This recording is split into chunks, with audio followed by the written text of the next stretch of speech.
Alright lads, how you all doing? My name's S.T.O.C.K. I hope you all had a nice weekend. In the past lads, I've given you quite a few weapon guides on what guns to use and what setups to use with that weapon, but I've never really made a weapon guide focusing on the weapon in its default stage without any attachments on it. So this is what I was going to do in this video. It's called S.T.O.C.K. Hopefully I should be able to do a few more of these. If you like it, you can let me know what guns you want to see in the future. But in this episode I'm covering the G36C and the G3A3. Now I'm going to start off with the G36C, it's for the engineer class, and the maximum damage for the G36C is 25, so it's a 4-hit kill, which is standard with most guns that use the 5.56 NATO round. So it can range from a 4-shot kill to about a 7-shot kill at long range for the G36C. The rate of fire on this gun is kind of standard with most of the other engineer weapons at 750 rounds per minute. What else I wanted to talk about was accuracy with this weapon. This gun is actually quite accurate in its default state compared to most other engineer weapons, and I think it's very, very good. I have found that I can fire about 5 to 6 rounds before I need to kind of settle back, you know, to let the gun kick down for a while. The iron sights on this weapon, however, they're kind of open and clear, but I also found myself having to stop firing because I often lose track of where my opponent is with these sights, especially with the pin in the middle. It tends to obscure your view of whoever you're shooting at if that person's over about 30 meters away. But this gun is also very good for hip firing and stuff. Hip firing, because of the good rate of fire, can generally out-hip fire most assault rifles or snipers or LMGs, and you know, the only other thing you have to worry about is shotguns. I have found myself dying a few times from shotguns. So I'm just going to give you a bit of a round off on this weapon. I have my own little system set up here. For damage I gave it 3 out of 5 stars. Now the reason I gave it 3 stars is because it's still a 4-shot kill. There are guns out there with higher damage. Not necessarily talking about the time to kill, that's actually not too bad, but I'm just talking about the solid damage in general.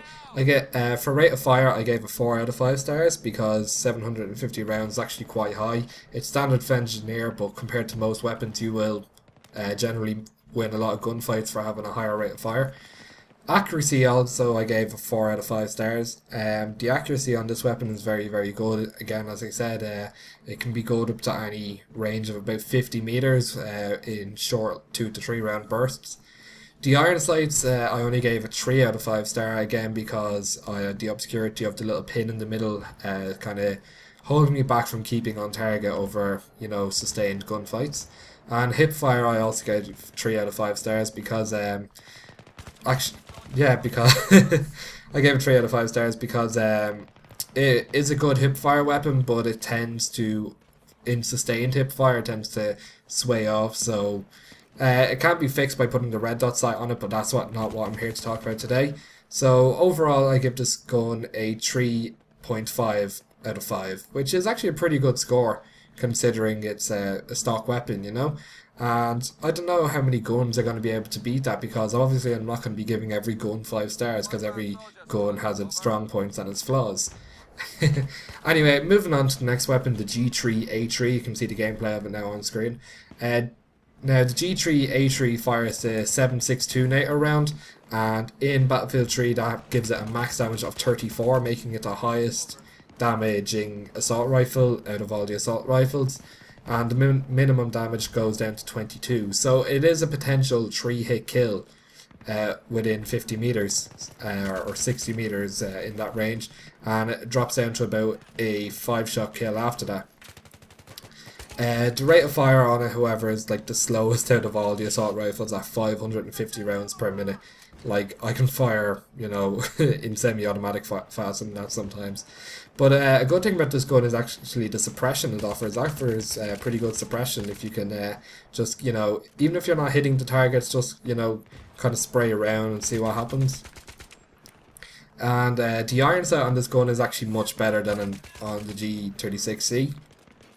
I found that you don't necessarily need a scope with the G3A3. Obviously, holographic or red dot sight tend to help. I wouldn't put anything bigger on it, any magnified scopes, because it does have quite a heavy recoil. So you kind of just want to stick to keeping it at a one-time zoom. But anyway, I'm moving on to the chart here. The G3A3, I gave the damage a 4 out of 5 stars because it is the highest damaging assault rifle out there. The rate of fire, however, I only gave 1. And I thought this was actually quite relevant to the G3A3 because it is only 550 rounds per minute. And if you're within close proximity, unless you're going for headshots, you're going to lose the majority of gunfights. At least I did anyway. Accuracy I gave 3 out of 5 because it's not very accurate without a heavy barrel on it or a foregrip or something. You really do need those kind of attachments to keep this gun on target, otherwise you will be finding yourself having to burst fire in 2 to 3 shot round bursts. But other than that, it's not very good for ranged fights. You kind of want to just stick within about 70-meter range. The iron sights I gave 4 out of 5 because, as I said, they're actually pretty good. Iron sights I didn't really need to use a scope. And hip fire I gave 2 out of 5 stars, and that's because while it is a high damaging weapon, it is also again the slowest rate of fire. So if you're hip firing or in close proximities in whatever situation, you really do need to be going for those headshots to drop your opponents, and otherwise you'll just find yourself losing again. Anyway, lads, hope you like this. If you want me to use certain guns in the future, just leave them down in the comment section and I'll do my best to give you a good solid review on this weapon. Anyway, lads, thank you all very much for watching. My name's been Hysteria and good luck.